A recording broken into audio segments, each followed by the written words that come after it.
স্বনামধন্য কবি হীৰেণ ভট্টাচাৰ্যৰ আবৃত্তিৰ বাবে নিৰ্বাচিত কবিতাৰ শিৰোনাম আশ্ৰম।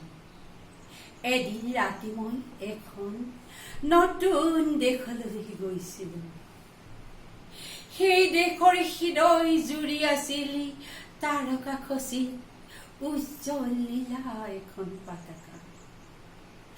সাগৰৰ বতাহ আহি পতাকাখনত ঢৌ তুলিছে প্ৰেমৰ কোমল ঢৌ।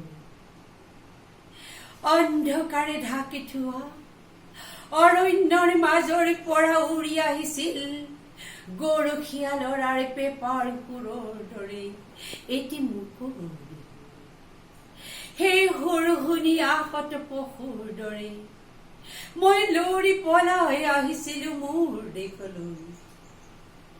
বিন্তৰ ফুলৰ দৰে মোৰ উভতি অহা বাটে বাটে নীলা পতাকাখনৰ উজ্জ্বল তৰাবোৰ খহি পৰিছিল এটি এটিকৈ। মোৰ দেশ, মোৰ স্বদেশ, মোৰ প্ৰথম প্ৰেমৰ ভূমি। তোৰ হাত ভৰি যেন হাতখন নদী। প্ৰেমৰ কি যে গভীৰ সহানুভূতি, তাক মই কিদৰে পাহৰিম। ধন্যবাদ।